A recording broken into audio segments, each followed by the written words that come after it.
Selamat pagi, jumpa kembali di Renungan Harian HKP Resort Solo, Kamis 9 April 2026. Sebelum kita mendengarkan firman Tuhan, marilah kita berdoa. Kasih karunia dan damai sejahtera dari Allah Bapa dan anaknya Yesus Kristus memberkati kamu sekalian. Amin. Firman Tuhan dari Keluaran 6 pasal 6. Demikian firman Tuhan, aku akan mengangkat kamu menjadi umatku,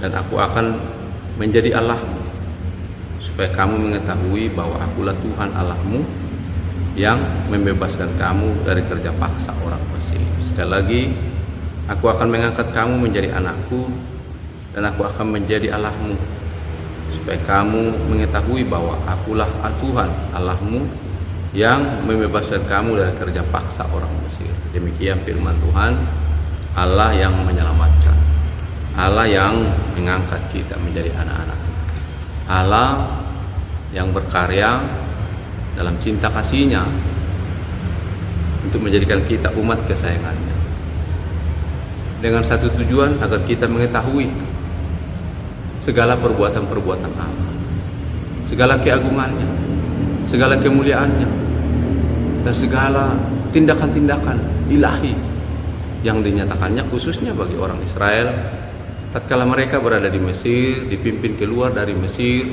dibawa di padang gurun untuk menjadikan mereka umat kesayangannya.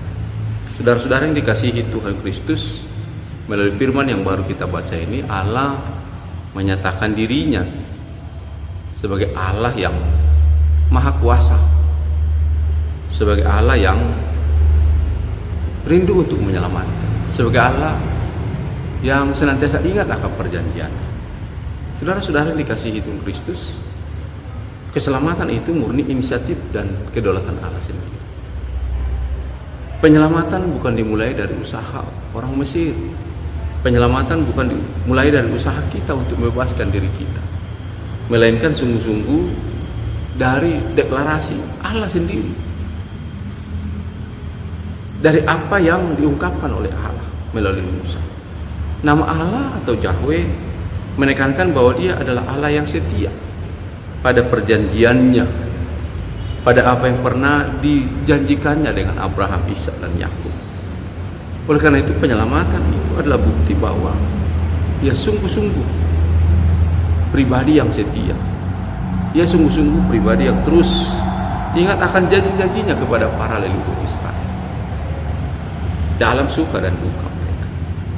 Nah, dalam rangka penyelamatan itulah firman Tuhan mencatat bahwa metode penyelamatan Allah yaitu dengan lengan yang teracung, tangan yang kuat, bahkan kekuatan yang dahsyat.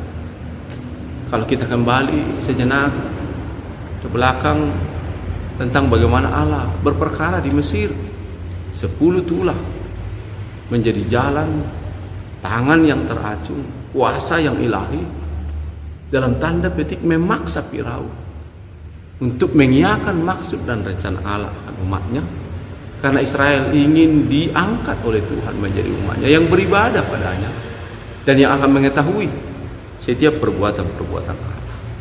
Nah, oleh karena itu, saudara yang dikasihi Tuhan Kristus, Mesir sebagai bangsa yang kuat, bahkan sangat kuat, maka Allah dengan lengannya yang teracung, kuasa yang ilahi, kuasa yang ilahilah yang akan menghadapinya. Nah, karena itu penyelamatan itu disertai dengan tindakan-tindakan atau bahkan hukuman-hukuman yang hebat dan berat bagi Mesir. Semua karena kasih, semua bertujuan untuk mengangkat umatnya dari perbudakan di Mesir. Dan itu nyata dialami dan dirasakan oleh umat itu. Saudara-saudara, Allah lah yang menyelamatkan, Allah lah yang mendengar keluh kesah erangan umatnya, Allah lah yang mengingat janji-janjinya pada para leluhur, dan Allah lah yang bertindak dengan kuasa yang tak tertandingi untuk mengangkat umatnya, untuk menjadikan mereka anak kesayangannya, dan bahkan supaya mereka mengetahui dengan sungguh-sungguh bagaimana cinta kasih Allah kepada setiap mereka. Saudara-saudara yang dikasihi oleh Tuhan Kristus, kalau firman ini dinyatakan kepada orang Israel kala itu, maka firman ini sudah dinyatakan bagi kita. Mungkin saat ini kita merasa tidak berdaya, di bawah beban berat kehidupan. Allah akan menyatakan dirinya sebagai penebus, sebagai penolong yang aktif, yang akan turun tangan untuk menarik, untuk mengangkat kita, dan untuk menolong kita dalam setiap jalan-jalan hidup kita. Percayalah, Tuhan akan turun tangan agar kita sungguh-sungguh menjadi umat yang terus mengenal, umat yang terus mensyukuri, bahkan mengakui, bahkan mempercayai setiap tindakan-tindakan Tuhan. Oleh karena itu, marilah dengan rendah hati datang ke hadapan Tuhan, meminta